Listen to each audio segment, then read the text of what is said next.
Hoş gördük. Aziz izleyicilerim, sizinle bugünkü görüşümüzde 1862 yılda London'da geçirilmiş Ümumdünya Beynəlxalq Sənaye ve İncəsənət sergisi ve serginin galiplerinden biri olmuş Zaqatalalı usta Hacı Yusif Şabanoğlu hakkında etraflı məlumat verəcəyik. Ümumdünya sergisinde 39 ülkenin nümayəndələri iştirak edirdi. Bizim için əlamətlər bir hadisədir ki, Zaqatalamızın bir sənətkarı bu sergide dünya miqyaslı bu tədbirdə iştirak ederek onun qaliblerinden biri olmuştur. Bacarıqlı usta sergiye məharətlə toxuduğu dairemizin yerli xalqlarının geyim nümunələrindən təqdim etmiştir. Onun sergiye təqdim ettiği geyim nümunələri sergi iştirakçılarının ve təşkilatçılarının çok büyük marağına səbəb olmuştur. Xüsusən bacarılı ustanın toxuduğu, keçi yunundan toxuduğu yun şal sergi iştirakçıları ve rəhbər təşkilatçıları tərəfindən yüksək qiymətləndirilmiş və keçi yunundan toxunmuş bu şala görə də məharətli usta medala layiq görülmüşdür. Bəs bu məharətli ustanın əl işləri Ümumdünya sərgisinə Londona necə çatmışdır? Qeyd etmək lazımdır ki, Zaqatala dairəsi o zamanlar mühüm ticaret yolları üzerinde yerleşirdi ve bugün de dairemiz, yani bugün de rayonumuz mühüm ticaret yolları üzerinde yerleşir. Dairemiz Tiflis, Nuxa, Şamaxı, Bakı ticaret yolunun mühüm məntəqələrindən biriydi. Avropanın ilk səyyah qadını Fransız Carla Serena məhz bu yolla Azərbaycanda səyahətdə olmuşdur. O, Zaqatalada olarkən Mənim Səyahətim adlı kitabında Zaqatala ile bağlı xatirələrini yazmış ve bu xatirələrdə o gösterir ki, Zaqatala ile Şəki arasında Amerikan tacirlerine de rast gələn ticaret yolu olmuştur. Qeyd etmək yerinə düşərdi ki, 19-cu əsrin ikinci yarısında dairəmizdə sənaye, ipəkçilik, toxuculuq, bağçılıq, heyvandarlıq sürətlə inkişaf etmiştir. Xüsusilə ipəkçilik çox geniş yayılmışdır.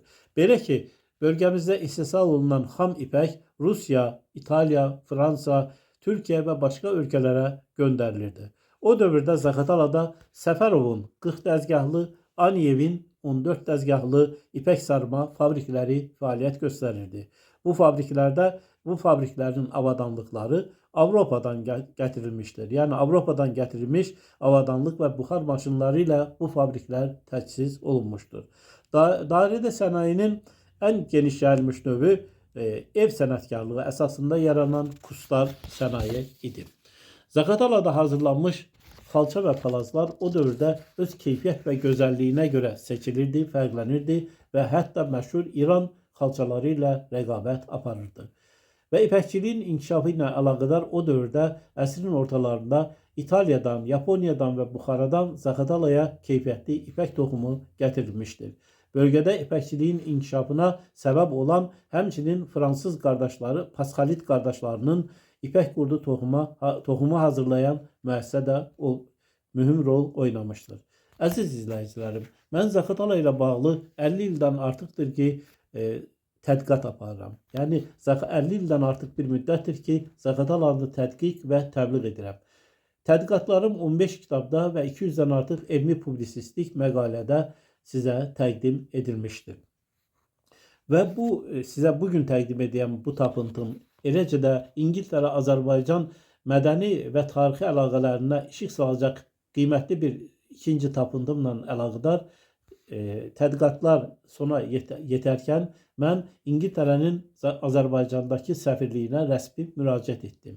Eləcə də London muzeyinə müraciət etdim. Yəni 2 məktub göndərdim. Bu günlərdə London muzeyindən məktublarıma cavab gəlmişdir. Bu məktubların birisini London muzeyinin əməkdaşı Beverly Cook yazmışdır. Beverly Cook öz cavabında 1862 il sərgisi ilə əlaqədar verdiyi məlumatlara və sərgidə Zaqatalalı bir ustanın qalib gəlməsi ilə əlaqədar göstərdiyim faktlara görə öz minnətdarlığını bildirir, təşəkkürünü bildirir və mənə əlavə tədqiqatlarıma yardımcı olmaq üçün 1862 il London sərgisinin kataloqunun rəqəmsallaşdırılmış versiyasında göndərmişdir. İkinci məktubuma cavabı isə London Muzeyinin baş kuratoru Hazel Forsyth göndermiştir.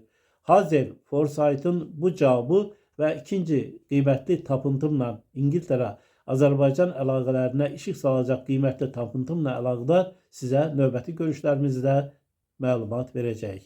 Əziz izləyicilərim, Zaqatala ilə bağlı son illərdə apardığım tədqiqatlarımda, araşdırmalarımda mənə yaxından kömək edən əziz tələbəm, rayonumuzun vətənpərvər bir ziyalısı olan çox hörmətli Natiq Əhmədova dərin təşəkkürlərimi bildirirəm.